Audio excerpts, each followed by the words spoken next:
Assalamualaikum warahmatullahi wabarakatuh. Kisah Luqman bersama sang anak saat mengendarai keledai.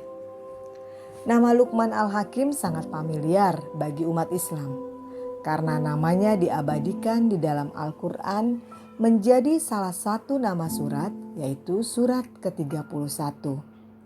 Nama lengkapnya adalah Luqman bin Unaka bin Sadun. Nasihat-nasihat bijaksananya kepada sang anak juga diabadikan Allah di dalam Al-Quran. Salah satunya kisahnya bersama sang anak saat mengendarai keledai. Luqman mengajak anaknya untuk menuju pasar dengan mengendarai keledai. Kemudian awalnya Luqman menaiki keledai sedangkan anaknya disuruhnya untuk berjalan sambil memegang tali keledai. Ketika mereka berjalan, tidak lama kemudian orang-orang yang mereka temui berkomentar.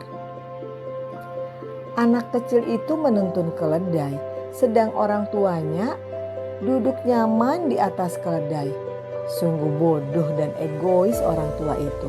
Masa anak kecil dibiarkan berjalan kaki sementara dia menunggangi keledai. Mendengar komentar orang-orang di sepanjang jalan, Luqman pun berkata kepada anaknya, "Putraku, coba kau dengar apa yang mereka katakan tentang kita." Kemudian Luqman meminta anaknya untuk bergantian posisi. Sekarang Luqman menuntun keledainya, sedangkan sang anak naik di punggung keledai. Di tengah perjalanan, mereka kembali menjadi omongan orang. Sungguh buruk perangai dan akhlak anak itu. Masa orang tuanya dibiarkan berjalan menuntun keledai, sementara dia duduk manis di punggung keledai.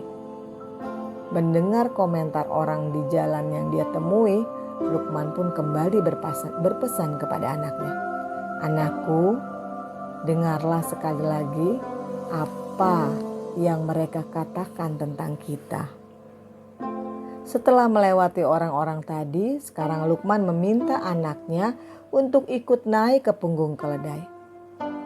"Ayo anakku, sekarang kita naik keledai sama-sama." Sekarang keduanya sama-sama duduk di atas punggung keledai yang terlihat kurus dan kecil tersebut. Di tengah perjalanan mereka kembali menjadi omongan orang-orang yang mereka temui. Betapa bodoh dan egoisnya bapak sama anak itu ya. Kasihan sekali keledai tunggangan mereka yang kecil dan kurus. Masa dinaiki berdua?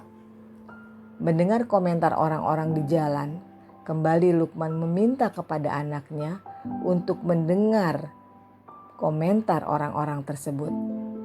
Dengar dan perhatikan dengan seksama. Apa yang mereka katakan, anakku? Setelah berkata begitu, kemudian Luqman mengajak anaknya turun dari punggung keledai. Sekarang mereka berdua sama-sama berjalan menuntun keledainya. Di tengah perjalanan, mereka kembali lagi bertemu dengan orang-orang yang masing-masing mempunyai ekspresi berbeda ketika melihat perilaku Luqman dan anaknya. Sungguh bodoh bapak dan anak itu ya. Sama-sama berjalan menuntun keledai. Kenapa keledainya tidak dinaiki saja? Biar perjalanannya tidak melelahkan. Atau setidaknya anaknya lah yang naik keledai. Biar bapaknya yang menuntun keledainya. Anakku, kau dengar sendiri bukan? Semua perkataan mereka kepada apa yang kita lakukan dari awal. Di mata mereka tidak ada satupun tindakan kita yang benar. Semuanya salah. Karena itu, dalam hidup ini kita harus punya prinsip pendirian yang kuat dan harus tegas. Lakukan saja apa yang bermanfaat bagimu dan agamamu. Jangan terlalu ambil pusing dengan perkataan orang lain. Itulah nasihat Luqman kepada anaknya. Semoga bermanfaat. Wabillahi taufiq wal hidayah. Wassalamualaikum warahmatullahi